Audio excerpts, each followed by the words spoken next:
Unnao rape case में कुलदीप सेंगर की जमानत पर लगाई रोक। उन्नाव रेप केस में रेपिस्ट पूर्व बीजेपी विधायक कुलदीप सेंगर की जमानत पर सुप्रीम कोर्ट ने रोक लगा दी। कोर्ट ने सेंगर को नोटिस जारी करते हुए जवाब मांगा। मामले में 4 हफ्ते बाद सुनवाई होगी। सेंगर को दिल्ली हाई कोर्ट ने 23 दिसंबर को जमानत दी थी। जमानत के खिलाफ सीबीआई ने सुप्रीम कोर्ट में 3 दिन पहले याचिका लगाई थी और सोमवार को चीफ जस्टिस सूर्यकांत, जस्टिस जय माहेश्वरी और जस्टिस ऑगस्टिन जॉर्ज मस्सी की बेंच में सुनवाई हुई। बेंच ने दोनों पक्षों की करीब 40 मिनट तक दलीलें सुनी।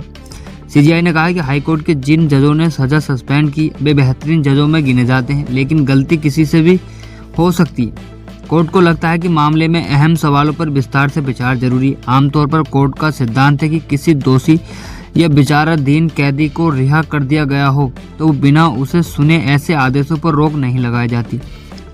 लेकिन इस मामलों में परिस्थितियां अलग हैं, क्योंकि आरोपी दूसरे मामलों में पहले से ही दोषी ठहराया जा चुका है। ऐसे में दिल्ली हाईकोर्ट के 23 दिसंबर 2025 के आदेश पर रोक लगाई जा चुकी है। इससे पहले कोर्ट में सोलिसिटर जनरल तुषार मेहता ने कहा कि यह भयावह मामला है। धारा 376 और पोक्सो के तहत आरोप तय थे। इस मामलों में न्यूनतम सजा 20 साल की कैद हो सकती है, जो पूरी उम्र की जेल तक बढ़ाई जा सकती है।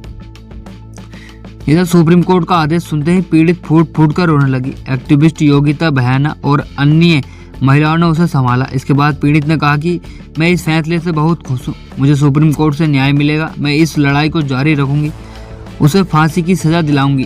तब जाकर हमारे परिवार को इंसाफ मिलेगा। सीजीआई सूर्यकांत ने कहा इस मामले में एक गंभीर कानूनी सवाल है जिस पर विचार जरूरी है। उन्होंने यह भी कहा कि हाईकोर्ट का आदेश जिन जजों ने दिया है वे देश के बेहतरीन जजों में गिने जाते हैं, लेकिन गलती किसी से कहीं भी हो सकती है। ऐसा कैसे हो सकता है कि पोक्सो कानून के तहत एक पुलिस कांस्टेबल को लोक सेवक माना जाए, लेकिन किसी निर्वाचित जनप्रतिनिधि जैसे विधायक या सांसद को इस दायरे से बाहर कर दिया जाए। अदालत को यह असमानता परेशान कर रही है। जस्टिस के जे माहेश्वरी ने सवाल उठाया कि हाईकोर्ट ने अपने आदेश में यह साफ तौर पर कहा भी है या नहीं कि आरोपी धारा 376(2) AI के तहत दोषी है या नहीं। इस पर वरिष्ठ वकील हरिहरन ने कहा कि किसी कानून में दूसरे कानून से परिभाषा उधार लेकर लागू नहीं की जा सकती। उन्नाव रेप केस में आडवाणी बनाम सीबीआई केस का जिक्र है। सुप्रीम कोर्ट में सुनवाई के दौरान पूर्व गृह मंत्री लाल कृष्ण आडवाणी का जिक्र हुआ।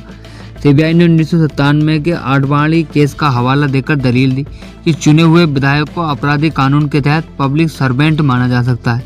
अगर विधायक को भ्रष्टाचार जैसे अपराधों के लिए सरकारी कर्मचारी माना जा सकता है, तो बच्चों के खिलाफ यौन अपराधों से जुड़े मामलों में भी यह सिद्धांत समान है, उससे ज्यादा सख्ती से लागू होना चाहिए। सीबीआई ने कहा कि पोक्सो के तहत सरकारी कर्मचारियों की परिभाषा से विधायकों को बाहर करने से कानून का उद्देश्य ही खत्म हो जाएगा। दरअसल सीबीआई के इलाके LK आडवाणी समेत कई राजनीतिक हस्तियों के खिलाफ 1997 में प्रिवेंशन ऑफ करप्शन एक्ट 1988 के तहत केस दर्ज किए गए थे। आरोप लगाया गया था कि सरकारी फायदे के बदले राजनेताओं को अवैध फंड दिए जाते हैं। तब यह कानूनी मुद्दा उठा था कि क्या चुने हुए प्रतिनिधियों को भ्रष्टाचार विरोधी कानून के मकसद से सरकारी कर्मचारी माना जा सकता है। इस पर सुप्रीम कोर्ट का जवाब है हाँ था। कहा था कि चुने हुए जनप्रतिनिधि भ्रष्टाचार निवारण अधिनियम के तहत सरकारी कर्मचारी को कैटेगरी में ही आते हैं।